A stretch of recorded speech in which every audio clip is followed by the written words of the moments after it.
But in addition to health problems, there's environmental problems. This is from a report from the United Nations called Livestock's Long Shadow that came out in 2006. And here's just a couple of the findings. The livestock sector emerges as one of the top 2 or 3 most significant contributors to the most serious environmental problems at every scale, from local to global. The livestock sector is a major player responsible for 18% of greenhouse gas emissions measured in CO2 equivalent. This is a higher share than transport.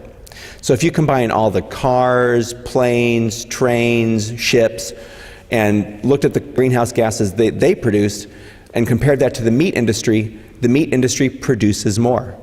So it's very good that people are changing their light bulbs and riding bikes more and walking and carpooling and doing things to lessen the contribution to greenhouse gases in the transportation arena. The single most important thing we can do is to not eat animals, to take a bite out of global warming.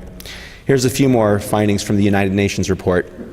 The findings of the report suggest that the livestock sector should be a major policy focus when dealing with problems of land degradation, climate change and air pollution, water shortage and water pollution, and loss of biodiversity.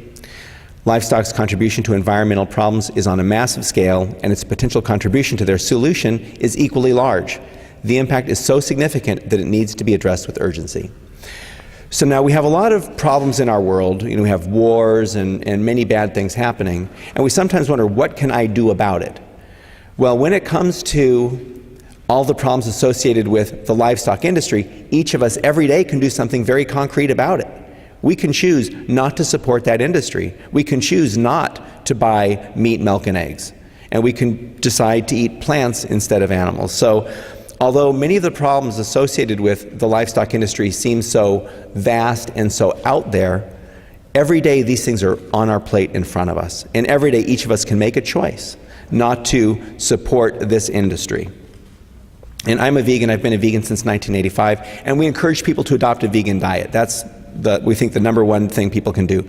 But we also recognize that sometimes habits take a while to change, and that if some people are eating animal products still, maybe one day a week they can try being vegan. And that's something that folks in this room, who I presume many are vegetarian or vegan, when you reach out to your friends, colleagues, and so on, making the recommendation of a one day a week thing, sometimes makes it a little bit more feasible for somebody who doesn't quite understand how to become vegan. And also bringing them food. I think a lot of people would probably want to become vegan, they just don't know how to become vegan. So a big part of our role, I think, is showing people how to do it, showing them what kind of foods they can eat and so on. Another cost of our meat, milk, and egg industry is fossil fuels. This is a slide that came from a New York Times article from last year. And the author of this article compares the amount of fossil fuels needed to produce a vegetarian meal versus the amount needed to produce a meat meal. And what he found was that it requires 16 times more fossil fuels to produce the meat meal instead of the vegetarian meal. So, it's been recognized that we seem to have an addiction to oil in this country, but what's not been adequately acknowledged is that this addiction to oil is driven in no small part by our addiction to animal foods.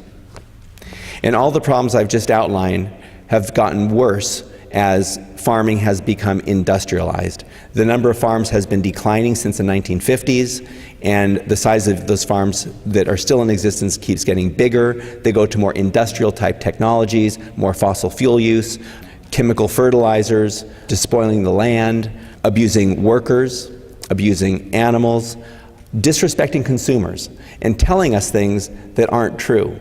Saying that eating meat is necessary, for instance, which is ridiculous. We absolutely do not need to eat any animal products to be healthy. And when we exploit the earth and workers and animals, there's a sort of callousness that I think sort of takes over people. And much of my time over the past 20 plus years has been documenting conditions at these factory farms. And this is a picture that was taken at Lancaster Stockyards in Pennsylvania, which in the 1980s was the largest stockyard east of Chicago. And they would bring in cows and pigs and sheep and goats to be sold. And when the animals come here, they're seen as commodities. They're not seen as living, feeling animals.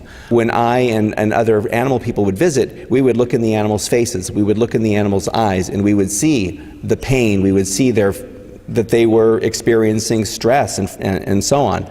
The workers are not looking in their faces, they're looking at the bodies. They're looking at cuts of meat. And the animals are seen literally as commodities, literally as cuts of meat from the day they're born till the day they're killed. And in some cases, they die. And this is the dead pile behind Lancaster Stockyards in Pennsylvania. And as we approached this dead pile, there were dead cows, dead sheep, there were dead pigs that are not in this particular picture. In the foreground you see the skeletal remains of a calf who decayed to bone. As we approached, the maggots were so thick you could hear them buzzing. And the sheep at the far right of this picture lifted her head. She was alive, a live animal dumped on this dead pile. So we couldn't leave her there, obviously. We took her from the dead pile, took her to a veterinarian, thinking she'd have to be euthanized. And as the veterinarian started poking around and examining her, she stood up. And that's a picture of Hilda. And she lived with us for over 10 years. And this is an animal who had just been discarded, left as for dead, literally. And when you have this callous attitude towards animals, that's sadly a fairly common occurrence where animals are literally just left for dead or they fall through the cracks. So we started a campaign at Lancaster Stockyards, and we argued that animals that are too sick to walk, like Hilda the sheep, should either be humanely euthanized or they should be given proper veterinary care to be made healthy. They should not be left to suffer in the stockyard. They should not be thrown on the dead pile. They should not be dragged onto trucks and taken to slaughter, which is a common practice. We argue that, again, that downed animals should not be sold at these places. They should either be humanely euthanized or given veterinary care to be made healthy. And we started a campaign there. And at the time, Lancaster Stockyards was seen as a pillar of the community. It was getting ready to celebrate its 100-year anniversary. And so at first, a lot of the local press was not very sympathetic to us. They talked about Lancaster Stockyards, this respected business, is now being criticized by these vegetarians who live in a school bus on a tofu farm. And that's actually a picture of the school bus we lived in. And to put a point on the issue, we raised funds in the early days by selling vegetarian hot dogs at Grateful Dead concerts. Needless to say, the folks of Lancaster, Pennsylvania farming community, got a little bit of a chuckle about this. But over time, the images of downed animals started resonating, and people started seeing that what was happening at Lancaster Stockyards was not all that great. And Lancaster Stockyards' image in the community started to decline. And I went back to Lancaster Stockyards a few years ago and took a picture, and this is what Lancaster Stockyards looked like then. So Lancaster Stockyards is now closed, and meanwhile Farm Sanctuary has been growing. That's a picture of our farm in Watkins Glen, New York. It's 175 acres. We have bed and breakfast cabins there. We're one of the top tourist spots in that part of New York State. And that is our farm in Orland, California. And I know some of you have been there, and I encourage anybody who is able to come visit our farm in Orland, California, or in Watkins Glen, New York. Farm Sanctuary is a place where vegan is normal. And for those of us who are vegan, living in a non-vegan world, it can be kind of challenging to be, different than most people we go out to eat with or that we interact with. So Farm Sanctuary is a place where vegan is normal, and I invite everybody to come visit. But unfortunately, when it comes to animals on farms, bad has become normal.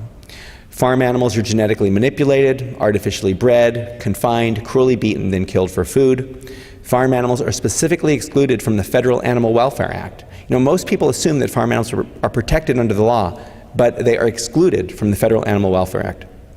And in addition, agricultural practices considered to be common are excluded from most state anti-cruelty laws. And a common practice is one that is basically adopted by the industry. So if the industry starts doing something, it becomes common, and therefore it becomes legal, no matter how cruel it is. So animals on factory farms are treated like commodities. They're put in small cages where they can't move. They have parts of their bodies cut off without any painkillers. And these are common practices, so they're considered legal in most states across this country. And to give a sense of just how influential agribusiness is in state legislatures and also in Washington, D.C., agriculture is exempt from many labor and environmental laws. The minimum wage, for example, on farms is less than the minimum wage in other sectors of business. So this is an industry that's very influential. And they're bad to the animals, and they also are not very respectful to consumers. And for years they've been sending sick animals into the food supply. This is a picture that I took in the early 1990s at the Hallmark Slaughterhouse in Chino, California. Now last year, the Humane Society had an undercover investigator go into this place, and they exposed this same facility for continuing to market these downed cows. But it had been going on for years and years. And the reason is that these animals can still be sold, or at the time, could still be sold and enter the food supply.